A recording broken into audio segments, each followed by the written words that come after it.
Caros irmãos, que a paz, essa paz de Jesus realmente nos envolva, que nós possamos dar uma trégua, às nossas dificuldades interiores e possamos usufruir das reflexões que nós vamos tentar trocar aqui em conjunto. Vamos começar a nossa exposição fazendo um questionamento. Qual a razão da nossa existência corporal neste momento do planeta? Nós temos que nos questionar, porque às vezes a gente fica em dúvida de estarmos aqui, porque há tantas dificuldades e muitas vezes nós nos sentimos até impotentes para resolvermos ou nos sentimos aturdidos, com tantas dificuldades que se nos apresentam. E esquecemos que nós espíritas realmente somos aquinhoados com um manancial de metas, de propostas e principalmente de respostas que a nossa doutrina nos apresenta e nós espíritas deveríamos fazer um balanço que temos incorrido em várias dificuldades na vivência da proposta que a doutrina espírita nos propõe. Quando nós falamos em religião e religiosidade, nós temos que ver que a religião é uma coisa formal, E a história das religiões nos mostra que o próprio Cristo teve a sua imagem totalmente deturpada ao longo da história. As pessoas se apropriaram dessa figura que é o governador do nosso sistema solar e, inapropriadamente, nós tivemos a diminuição dessa figura esplendorosa que é Jesus Cristo. E, infelizmente, hoje, as grandes massas ainda continuam com aquela ideia tradicional da figura de Deus, por exemplo, como nos coloca a nossa querida companheira Sueli Caldas Schubert, nessa obra que nos fala sobre os poderes da mente. Que nós não conseguimos ainda ver o Deus maravilhoso que está diante de nós. Que é o construtor do universo. E temos determinadas situações que a doutrina espírita, e só a doutrina espírita nos explica, como ciência, como filosofia, como religião, só a doutrina espírita nos explica, e não conseguimos avançar, não conseguimos ser aquelas pessoas que fazemos, como dizia o professor Ney Lobo, a transposição da regra de ouro, sairmos da teoria para a ação. Porque o verdadeiro sentimento religioso, essa é a diferença entre religião e religiosidade, é quando nós conseguimos viver os valores que esse sentimento religioso nos propõe. Conseguimos viver. E isso está, e eu tenho proposto, porque se nós não estamos, se a razão de estarmos aqui não é no momento inadequado, qual a razão de estarmos aqui nesse momento? Depois no final nós vamos dar a resposta de Joana de Ângeles. Qual a razão de nós estarmos aqui? Eu tenho proposto, porque nós temos aí, hoje, à nossa disposição, toda essa aparelhagem, das mídias sociais, e a gente tem também, como tudo que apareceu, a TV, por exemplo, até hoje mal utilizada. Infelizmente, a gente tem que dizer. O que aparece na televisão? Só coisa que não educa a população. Essa é a verdade. Porque se nós vamos atingir esse processo, o único meio de nós atingirmos o grande avanço espiritual da humanidade é através da educação do espírito, que dirá se nós, nesses últimos 2 anos de pandemia, se o nosso país já era um atraso nos últimos 30 anos no aspecto educacional, nesses últimos 2 nós tivemos uma regressão quase que da Idade Média, vamos dizer assim. Porque as nossas crianças, segundo o censo educacional, de ensino, até a gente já faz confusão, Você vai ficando que nem os vozinhos de antigamente que não sabiam dizer como é que era o nome dos ensinos, etc. Mas do ensino de terceiro ano do Jardim, né? Do Jardim 3, até a 5ª série do Fundamental, eles não conseguem escrever, gente, quase. E não sabem as regras básicas de tabuada. É uma coisa de som, nem de tabuada, pelo amor de Deus. Porque eu assisti recentemente uma palestra do Divaldo, em que ele brincou, né, que ele sentava não no milho, porque lá no Nordeste até o milho, atualmente é igual, né? Parece que a roda de Sansara não é de uma encarnação para outra, como dizem os indianos, é da própria encarnação. Então, ele não sentava no milho, porque naquela época não tinha milho sobrando. E hoje também não tem. E ele ficava ajoelhado no barro. E a grande cruz do caminho dele era a tabuada do 7. E eu me lembrei da minha situação quando eu tive que estudar a tabuada do 7, né, gente? Quem não sofreu com a tabuada do 7 era um gênio em matemática, que levante o dedo, porque era uma dificuldade. Eu nunca esqueço, porque eu tive 7 irmãos homens, eu sempre digo, né?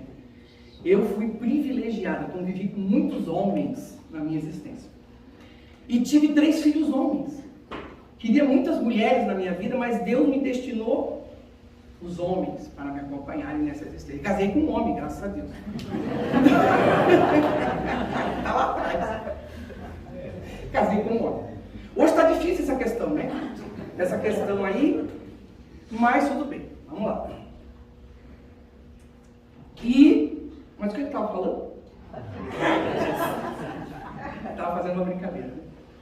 Mas o meu irmão foi me ensinar a tabuada, coitado de um deles, para ir brincar depois. E eu, daí, o que aconteceu? Lógico que não, ele só me decorou, eu decorei só a do 5. A tabuada do 5, né, gente? Vamos falar a verdade, né? Ela é uma beleza. Mas quando meu pai perguntou a do 7, e sem muita paciência, meu pai pegou lá e desceu, né? E eles tinham daí, porque meu pai batia neles, mas não batia em mim. Então, até hoje, tem essa discussão psicológica em família, porque eu fui a menos o quê? Surrada. Mas também, né, gente?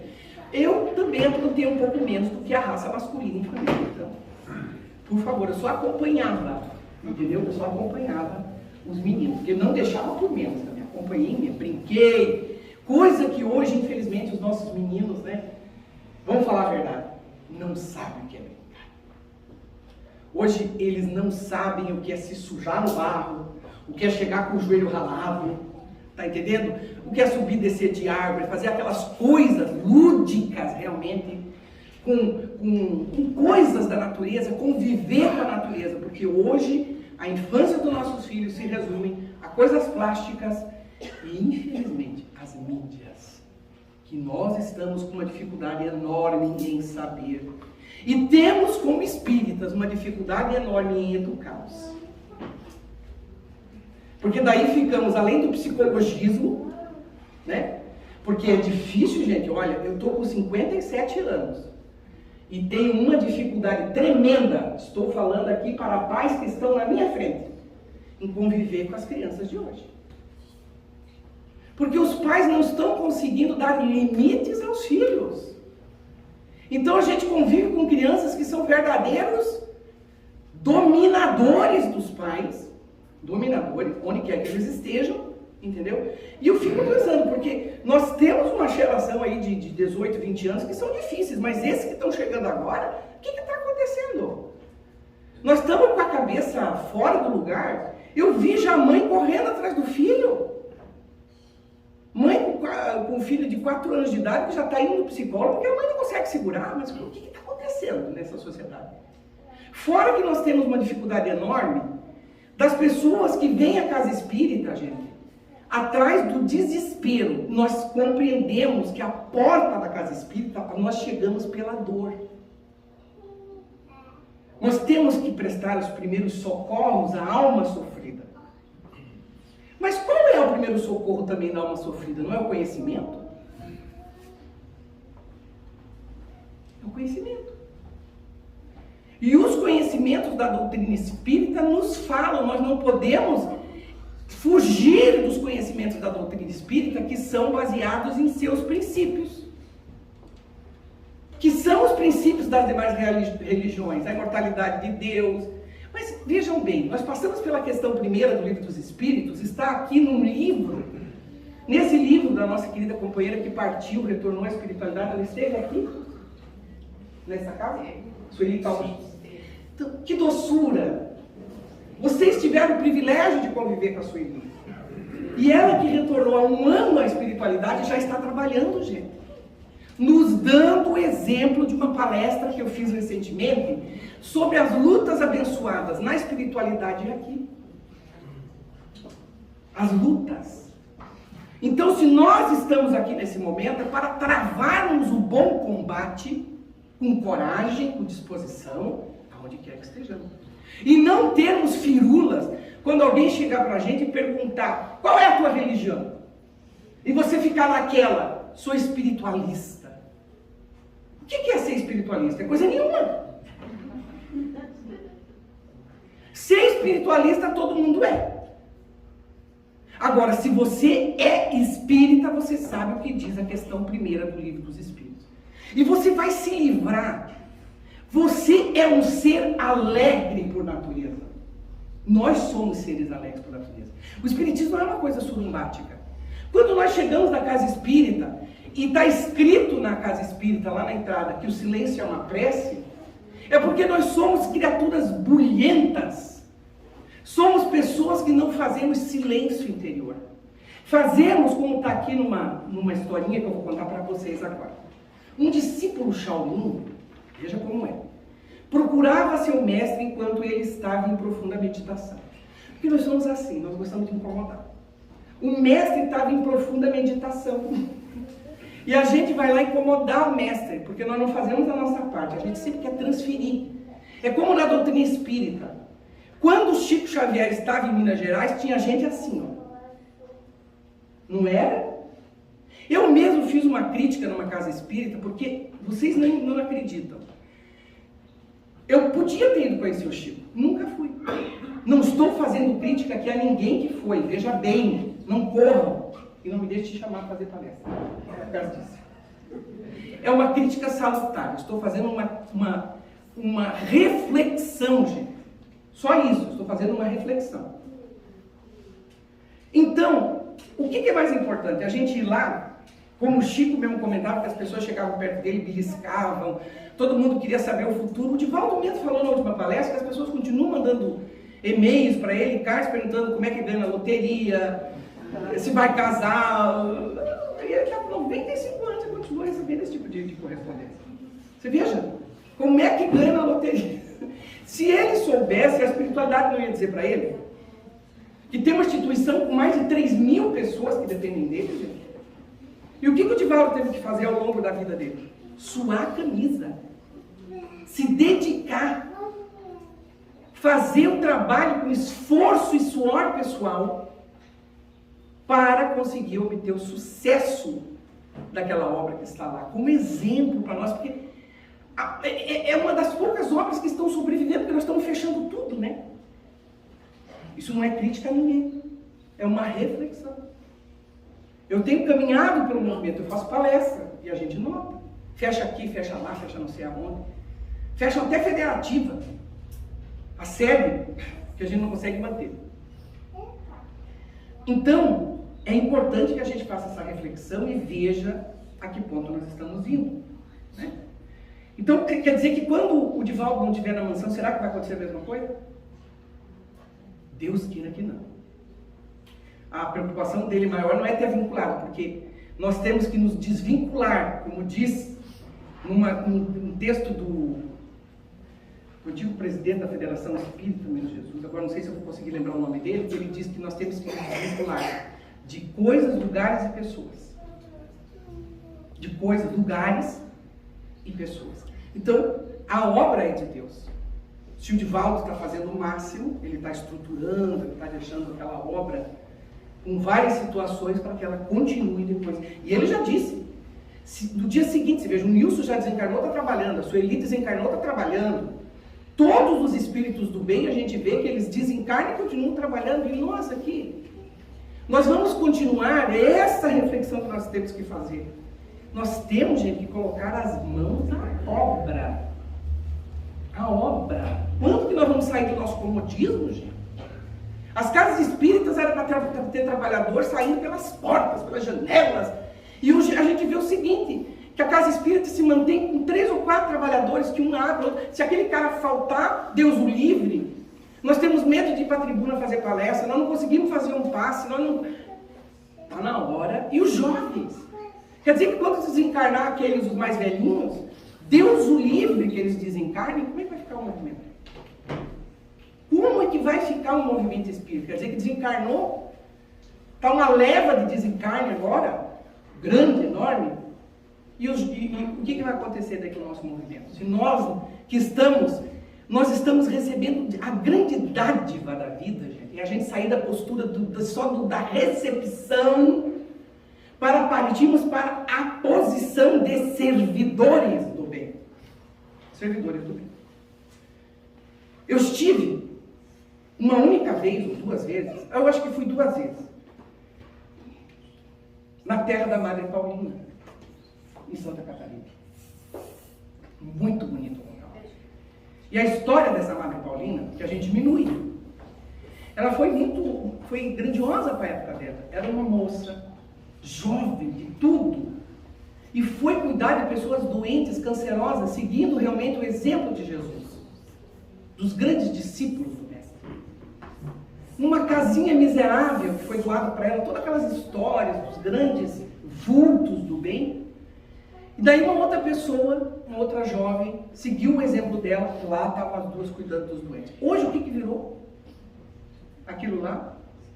Só um local de venda de coisas. Venda de relíquias, de coisas que as pessoas se mantêm, uma portinha do lado da outra. O que é isso? Aquilo é uma obra do bem? Eu me pergunto. Eu não consigo ir num lugar daquele pensar no vulto daquela mulher que vai ter que reencarnar de novo e dar o exemplo novamente, porque nós ficamos, indo e vindo nesse trabalho do amor, e ela vai ter que voltar e dar o exemplo novamente do que é ser vinculado ao pensamento de Jesus. Não é ter vantagem. Não é ter vantagem. Nós não podemos ficar atrás dos médiuns para receber, nós temos que dar. O Espiritismo nos ensina então, aqui, o discípulo Shaolin então estava lá. Mestre, perdoe a minha intromissão, mas preciso de sua ajuda. Há meses que não consigo progredir em minhas técnicas. Há meses. Após um momento de silêncio, o sábio mestre olha com calma e fala: você, meu filho, testemunhou a lua azul iluminar as profundezas mais escuras do oceano? Aí o rapaz, emocionado, sim, mestre, disse o discípulo com entusiasmo. Você testemunhou o vento cortando impiedosamente a árvore, inabalável apenas para ajudá-la a ficar mais forte? Sim, mestre, com certeza. E você testemunhou a queda da água, gelada, contra uma pedra imóvel, aparentemente não conseguindo nada? Sim. Fiquei e observei por horas a fio. Depois de outro breve silêncio, o sábio mestre abre lentamente os olhos e exala. Porque ele não estava falando aos gritos como eu estou falando aqui, ele falou mansamente. O sábio, ele é suave, Ele fala diretamente à nossa alma. Bem, aí está o seu problema. Você continua olhando bobagens aleatórias e vem em vez de treinar. Treinar o quê? Treinar o que nos diz a questão 919 do Livro dos Espíritos. Que a gente fala, os expositores falam aqui, nós esquecemos de ler essa questão, porque quem tem que ler somos nós. O Espiritismo nos propõe que a gente tem tempo de ver determinados programas de TV, nós vemos todas as séries, eu divido, que na pandemia nós não vimos as séries A, B, C, D, nós acompanhamos. Se a gente não vê aquele programa, se a gente não paga para assistir, não vimos todos os campeonatos de futebol brasileiro, internacional e assim por diante, não é verdade? É assim. Nós somos assim. A maioria, pelo menos, a média da população. situação. Então, gente, nós temos que colocar em prática a questão 419 do Livro dos Espíritos e buscar esse conhecimento de nós mesmos. E não é nas coisas de fora. É ir para esse abismo que fala aqui a questão. Claro que nós vamos nos pacificar, porque entre você ficar vendo a televisão hoje, que fomenta o mal, que nos deixa realmente perturbados, que nós não vamos conseguir colocar em prática, que a mensagem que foi entregue para nós aqui é de uma beleza ímpar. É de uma beleza ímpar a mensagem que nós recebemos. Porque nós temos que, por exemplo, nós vamos fazer o evangelho hoje em casa, no decorrer da semana, não temos nada para ser o nosso motivo de estudo. Está aí a mensagem que nós recebemos hoje, a calma. Porque aqui um dos assuntos que nos atrapalha essa busca interior é a ansiedade. Essa ansiedade ancestral que toma conta dos nossos espíritos e que nos dificulta esse mergulho interior. A ansiedade de conquistar pela visão materialista que se impõe hoje no mundo, a visão utilitarista das coisas. Porque nós não estamos falando, gente, todas as vezes nós temos que colocar, porque no Livro dos Espíritos nós temos a resposta a todas as questões que nós buscamos na existência. Não estamos falando do ter o necessário, mas nós estamos falando do supérfluo, que abarrota nossas casas, abarrota. Então, é esse o ponto que a sociedade vai tomando conta, essa vida social, em que nós estamos numa vida social, numa vida virtual hoje, que você está, porque nós não vamos estar 24 horas disponíveis para ficar rindo para os outros, né? E na vida virtual a gente tem que estar sorrindo o tempo todo. Eu vejo que tem pessoas que não comem, nós viramos hoje atores dentro de uma sociedade, em que nós temos todos estar nos fotografando, então nós esquecemos de viver em família, em dar atenção para os nossos filhos, em trazer os nossos filhos a uma vivência religiosa, para ouvirmos e depois vivermos. Porque eu digo para vocês, os meus filhos nos acompanharam e nos acompanham na atividade do bem. Ontem, por exemplo, a nossa casa espírita teve a tarde do hambúrguer. Nós nem sabíamos que era dia mundial do hambúrguer. Né? Interessante, depois meus filhos foram pesquisar. Porque jovem é assim, a gente bota os meninos para... vai fazer o bem comendo. Divulgue para os seus amigos, para a nossa casa ter condições de manter as suas obras sociais. São 7 projetos sociais que a gente mantém. Então nós temos que estar vinculados, gente. Levar os nossos jovens à nossa instituição. Nós temos que trazer qual é a dificuldade de nós convivermos com os nossos jovens. Os nossos jovens, eles podem ir para a balada. Não podem? Eles vão para a balada até as 4, 5 da manhã. Daí não tem um dia que a gente faça uma programação, não precisa estar todo domingo aqui, nem toda terça, né, que tem aqui a atividade doutrinária, mas vamos fazer um contrato social, um contrato familiar. Você é jovem, vive na minha casa. Depois, quando você viver sozinho, meu filho, aí você vai. Mas enquanto você estiver aqui, sob o meu teto, uma vez por mês, toda semana nós vamos fazer o Evangelho no Lar, e uma vez por mês você vai à palestra comigo. Nós vamos escolher, você vai escolher o expositor também, não vou impor para você quem você quer ouvir, mas você vai, uma vez por mês, você vai à casa comigo espírita. A gente faz isso? Não, a gente quer ser legal com os filhos, né? A gente quer ser legal, a gente quer deixar que as coisas aconteçam como podem acontecer. Então, gente, a nossa visão de Deus, nós temos que superar aquela visão daquele Deus cruel, vingativo, porque é esse Deus que impera dentro de uma sociedade em que as religiões ainda trabalham em cima daquele Deus que foi transmitido pela lei mosaica, como diz Sueli Caldas Schubert. É um Deus que os castigos, as dificuldades que nós estamos vivendo na sociedade de hoje, são impostas por esse Deus. E o Deus que o Espiritismo apresenta é totalmente diferente. É um Deus desmaterializado. É um Deus que tem atributos tão especiais para nós espíritas, que nos fazem realmente, diante da crise, diante da dificuldade, continuarmos a ser o quê? Pessoas positivas. Nós temos que pensar nas questões que a doutrina espírita nos apresenta, não porque nós temos a consciência desperta. Nós temos que ter a consciência desperta. Nós que temos esse livro chamado Livro dos Espíritos, não podemos continuar, como diz Joana de Ângeles, porque eu estou fazendo uma síntese muito pobre do homem integral. Das primeiras 30 páginas, veja bem, de uma riqueza esse livro, que vocês não têm ideia. Faz uma análise do que nós estamos vivendo hoje, dessa questão conturbada, do primitivismo que continua dominante nas nossas almas, que nós estamos ainda, na atualidade, revivendo a Guerra da Crimeia de 1856. Na luta entre russos e ucranianos. Olha que coisa interessante. Está aqui, nesse livro, O Homem Integral, se vocês quiserem estudar. Então, é importante que a gente entenda que o Deus que o Espiritismo nos apresenta nos afasta questões muito sérias na nossa existência, fazendo com que todos os dias que a gente acorde desse corpo material, a gente acorde sorrindo. Sorrindo, feliz. E não importa a idade que a gente tenha. Porque nós espíritas, você veja o exemplo que o Divaldo está dando. Ele tem quantos anos? 95.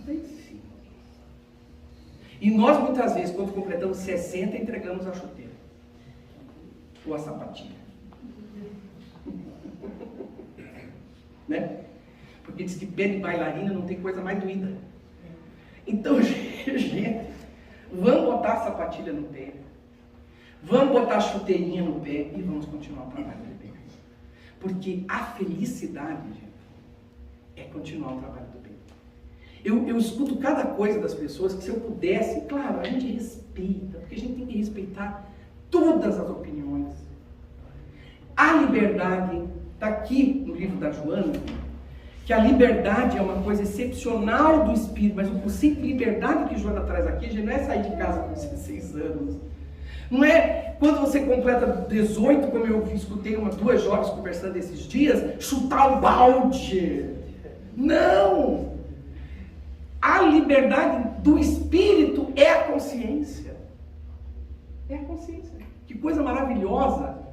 É você agir com a sua consciência, que não é material para nós espíritas.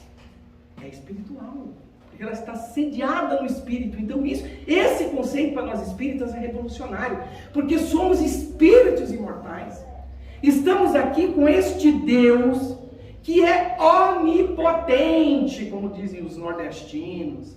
Ele é onipotente, gente, não tem nada maior do que ele. Então afasta essa figura que nos atormentou com o processo de culpa ancestral, que era quem? Vocês não sabem? O demônio. O demônio, o diabo. Que Deus o livre se falar essa palavra em outras religiões. Então, gente, para nós espíritas não existe esse ser. Nós estamos livres dessa figura. E temos uma coisa importantíssima, porque se com o cartesianismo nós tivemos a separação, nascendo desde o atomismo grego, o materialismo, hoje nós conseguimos unir novamente a ciência e a religião. Temos a ciência e a religião unificadas, com a comprovação da existência do espírito, hoje com a física quântica. Então, não há dúvidas que nós devemos sorrir. Não há morte. Vamos reencontrar os nossos seres amados. Somos responsáveis pelos nossos comportamentos. Não adianta a gente querer o guru se nós temos à nossa disposição todos os ensinos que nós precisamos ter, temos as aulas nas casas espíritas que nós podemos participar, mas falta o nosso compromisso, a nossa responsabilidade em nos apresentarmos e participarmos. Porque não adianta a gente vir aqui, como antigamente nós fizemos em outras religiões, e nós não podemos fazer com que aconteça isso dentro do espiritismo. Fazemos aqui, que a gente veio aqui como um livramento de consciência, e nós começamos a fazer as coisas por rituais. O problema da tradição religiosa tradicional são os rituais, que fazem com que o cristão perca a essência daquilo que ele tem que buscar. A essência. que é principalmente o quê? A reflexão e a ação. Então, gente, o nosso Deus é onipotente e é único. É único. Não existe nada antes dele, porque ele é eterno. Nós somos imortais. Ele nos criou. E antes dele nada existia. E depois dele também não. Que tenha o mesmo potencial de poder, de justiça e de bondade. Vocês acham que se Deus quisesse, as injustiças que existem nesse mundo, ou a ausência do nosso trabalho do bem, existiria? Seria prevalente? Não. Mas nós temos que compreender que a nossa evolução passa por esses processos de dificuldade, né? de tropeços, de acertos e erros. Temos que agradecer a Deus se nós não formos o alvo, a peça-chave do mal. E devemos que dar a nossa contribuição para que o bem prepondere. Então, essa é a chave.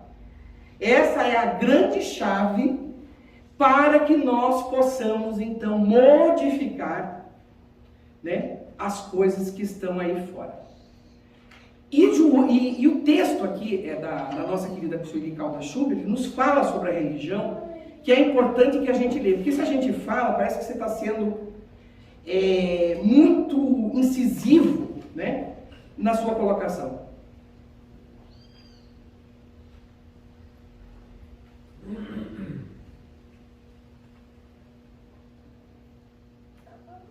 Então, ela vai fazendo essas colocações que nós estávamos falando sobre a religião, e ela diz o seguinte, que a capacidade do crescimento espiritual, do nosso crescimento espiritual, é tão natural quanto a disposição do nosso corpo acerca do desenvolvimento físico. O renascimento espiritual é tão normal para a vida humana quanto o nascimento biológico. Então vocês vejam, nós temos que refletir a respeito desse processo. O que devera surpreendente é que esse processo natural passou a ser interpretado como reações psicóticas, como manifestações de doenças mentais. De modo geral, a psiquiatria e a psicologia tradicionais, o processo, por exemplo, da nossa comunicação com os espíritos. Porque se os espíritos existiram desde sempre, quem é que estudou sistematicamente a comunicação dos espíritos? Só o espiritismo.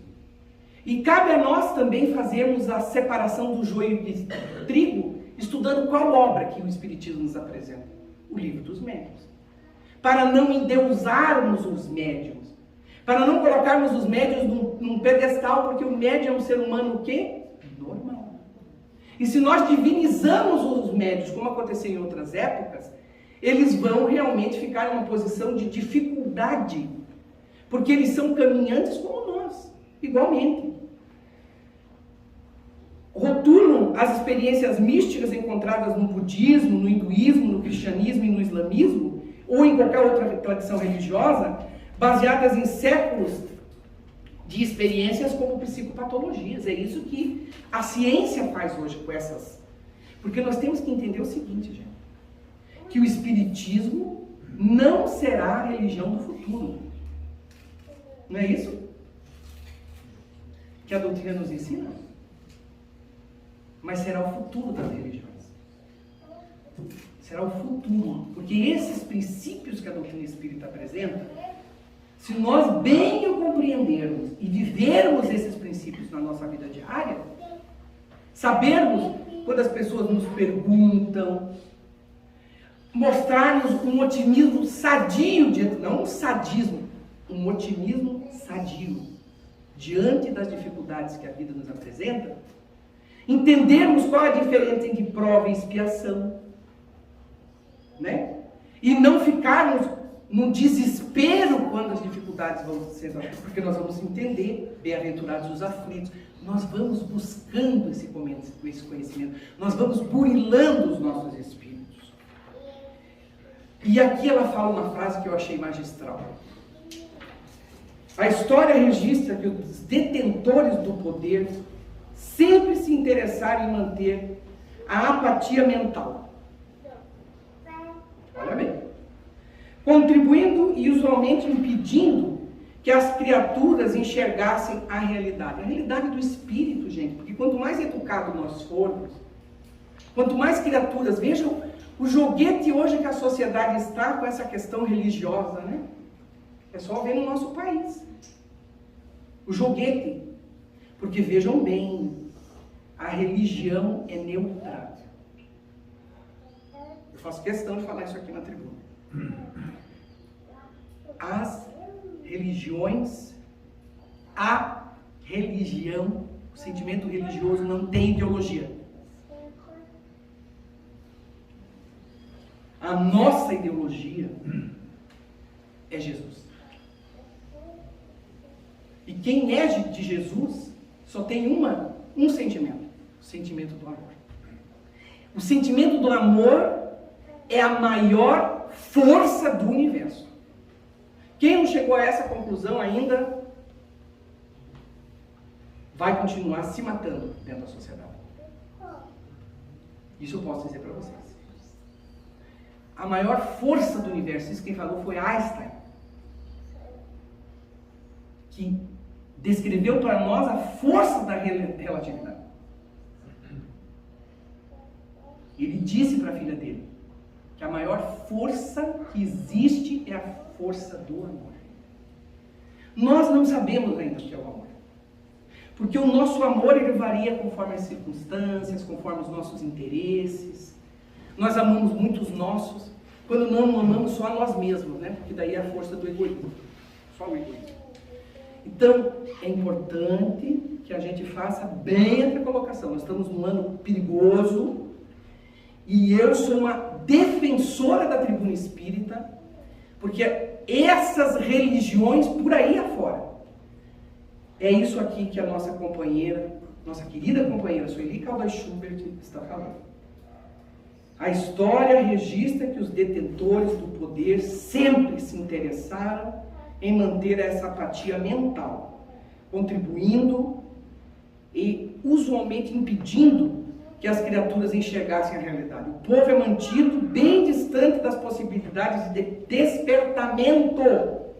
E o sono em que jaz é alimentado de várias maneiras, desde a bem antiga fórmula do pão e do circo, até a nossa versão brasileira de carnaval e futebol. Não sou eu que estou falando, é a Sueli. É muito difícil para a maioria das criaturas sair do sono, até porque elas não têm a menor ideia desse estado letárgico em que se acomodam prazerosamente. Isso é muito interessante, porque hoje existem vários filmes, né, que enfocam essa questão do sono, né, da dificuldade. Tem até um filme da Disney, que é o Wall-E. Recomendo que vocês assistam com as crianças. É muito interessante, porque a filmografia antiga, mais antiga, que é boa. A de hoje está quase desencarnando das dificuldades. Então a doutrina espírita é, por excelência, um processo de despertamento das nossas consciências, propondo-nos a transformação moral a partir do autodescobrimento, conforme aconselha o Espírito Agostinho na questão 919. E eu aconselho também a leitura da 932. Essa questão 919 e 932 são basilares para nós. Devemos ler até o final do ano com bastante atenção, porque são as duas questões muito importantes para que a gente mantenha uma linha de conduta dentro da sociedade. Uma linha de conduta. E a única maneira, gente, da gente se manter, então, a nossa calma interior, a nossa paz, a nossa conduta reta nesses momentos de dificuldade, qual é? É estarmos vinculados a esse... Não trouxe. Pensei que tinha trazido a mensagem do Divaldo, não trouxe. Então, eu vou agora ler a resposta para finalizar a minha exposição. Neste homem atribulado de nossos dias, a divindade deposita a confiança em favor de uma renovação para um mundo melhor e uma sociedade mais feliz.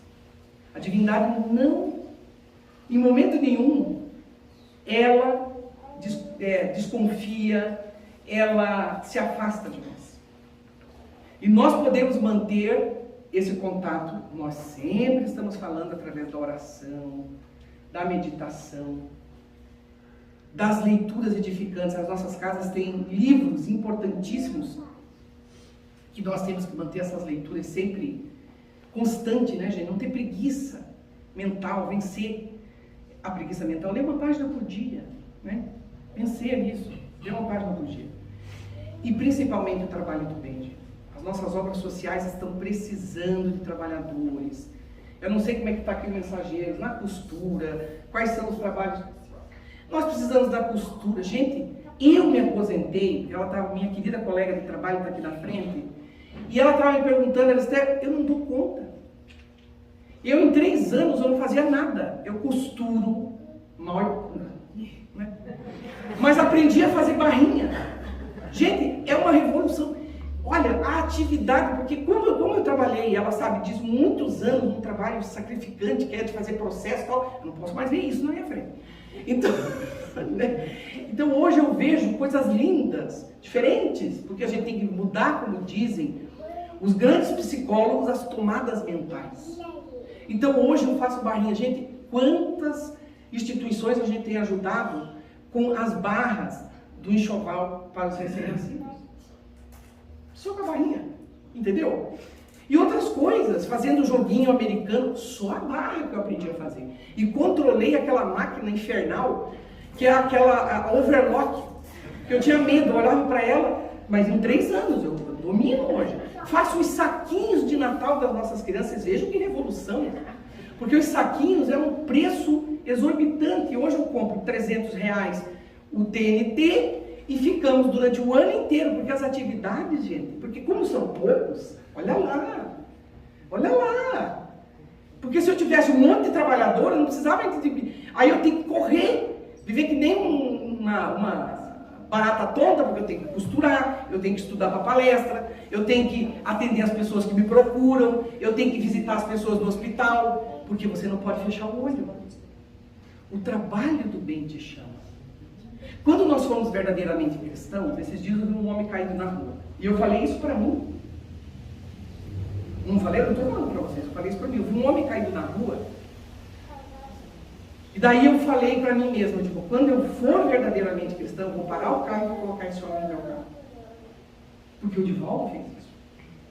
E desculpa, vou ter que contar. Vocês não vão ficar curiosos agora, né? Então, o Divaldo, muito jovem, sem dinheiro. Porque o Divaldo sempre foi um cara sem dinheiro, gente. E isso é que é mais interessante.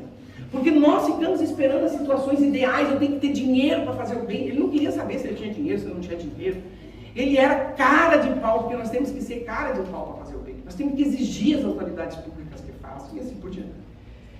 Daí o que aconteceu? Ele viu uma senhora descendo as escadarias do hospital de Salvador, agora não lembro qual era o nome do hospital, que ele viu que a mulher tinha amputado a perna. Vocês imaginem antigamente como era a amputação de uma perna. Devia ser horrível. Nossa Senhora. Então ele se condoeu daquela senhora, né? E se aproximou dela, uma senhora de bastante idade já, se aproximou dela. Digo, minha senhora, a senhora está precisando de ajuda e tal? Eu disse, não, meu filho, eu vou pegar um ônibus. Ela ia pegar umas 3 ou 4 quando estava chegando na casa dela. Sei lá como é que era. Naquela época então, né? Aí o Divaldo disse, não, a senhora aguarda aqui, que eu vou ver uma condição para a senhora aí. Ele atravessou a praça, foi num taxista, porque táxi hoje é caro. Imagina naquela época. Aí ele atravessou a rua, foi e conversou, olha, eu tenho tanto no bolso. E daí o taxista disse para ele, eu quero levar aquela senhora lá. Ela operou a perna, contou a história da mulher, que a mulher contou rapidamente para ele também. Ele disse, mas o que ela é tua? Nada, conheci agora. Divaldo, conheci agora a mulher. Digo, você conheceu agora, cara? Não é nada? Não, é uma senhora que eu conheci e tal. Digo, então, olha, só porque você está fazendo esse gesto, vamos fazer o seguinte, eu pego esse dinheiro teu e eu pago um pouco a gasolina, então eu levo a mulher. Aí deixou a mulher lá perto da casa dela, mas ela ainda tinha que subir o morro dela, agradeceu o Divaldo desceu do táxi com ela, e ela disse, não, meu filho, não precisa subir comigo, é muito íngreme isso aqui, é muito longe. Ele disse, não, eu vou subir com a senhora. Levou a mulher até lá em cima, na casa dela, deixou a mulher instalada lá, E depois ele contou que anos depois, essa senhora, no momento que ele estava lá, numa dificuldade, ela apareceu um espírito para ele. Veja que coisa interessante, ela apareceu um espírito para ele, numa iluminada, né? E ele reconheceu porque inicialmente ela veio sem a perna, o espírito, mas depois ela... Então, gente, o bem que nós fazemos, vai em algum momento, vai tornar... Não que a gente faça, veja bem, o bem nós fazemos por dever de consciência. Mas o Divaldo nos conta essas experiências que ele teve ao longo de uma vida de doutrinária de 75 anos, porque ele fez agora, eu anotei aqui no livro até, não sei se foi nesse, não foi nesse, foi em outro, é tanto livro que eu estou lendo, mas ele fez agora em março 75 anos de oratória espírita, Dia 5 de maio. 5 de maio, isso mesmo. Não, aniversário dele é 5 de maio, em março ele fez de oratória. Março de oratória. Então, gente, é muito importante que a gente reflita a respeito disso e passemos a refletir a respeito das nossas ações, fazendo com que realmente as nossas vidas se encham desse sentimento. Porque quando a gente está vinculado ao amor, gente, não há tristeza. E se a gente tem alguma tristeza, a tristeza vai se diluindo. Porque nós vamos ter dificuldades. Nós vamos ter os nossos seres que partem. Não é fácil, é difícil. Nós vamos ter uma dificuldade orgânica mais difícil. Também nós vamos ter que conviver com ela, porque são lições para o nosso crescimento espiritual. Vamos enfrentar as nossas dificuldades. E vamos enfrentar amorosamente. Porque se nós nos revoltamos contra as nossas dificuldades, qual o valor que vai ter? Qual o valor? Então, queridos irmãos, vamos elevar o nosso pensamento a Jesus em gratidão. Porque é tão maravilhoso nós podermos sair de casa andando. Quando tantas pessoas, de repente, nesse momento, gostariam muito de estar aqui e não conseguem. E nós saímos de casa com alegria e conseguimos chegar aqui, né? Nos confraternizarmos, porque a confraternização, gente, também é espiritual. Nós temos que ver que os espíritos bons estiveram aqui no Mensageiros da Paz há quanto tempo? Ela foi fundada? 106 anos ela foi iluminada para ter esse nome, Mensageiros da Paz. 110 anos. Então, 110 anos, eles estão aqui, os Mensageiros da Paz, eles estão entre nós, esses mensageiros, transmitindo a nós tantas energias boas de cura, né? De cura, não que vão nos curar para que a gente não sofra nada, mas nos dando uma compreensão diferente, suavizando nossos caminhos, dando energias para que a gente leve para os nossos amados tanta coisa boa. Então, louvado seja, Senhor, na glória do lar celeste, pelos bens que nos trouxestes no Evangelho Redentor, na tarefa renovada, que o teu olhar nos consente, de espírito reverente, clamamos por teu amor. Pobres cegos que fugimos, da luz a que nos elevas, nossa oração rompe as trevas. Escuta-nos, ó Mestre, vem, retifica-nos o passo, na estrada corrigida, sustentando-nos a vida na força do eterno bem. Dai-nos, Jesus, tua bênção, que nos console e levanta, que a tua doutrina santa vibre pura e vibre em nós. Faze, Senhor, que nós todos, na caminhada incessante, possamos ouvir-te a voz. Ampara-nos a esperança, socorre-nos a pobreza, liberta a nossa alma presa no erro e na imperfeição. Mestre Celso da verdade, hoje, sempre, em toda parte, ensina-nos a guardar no verdadeiro templo, que é o templo do nosso próprio coração. Assim seja.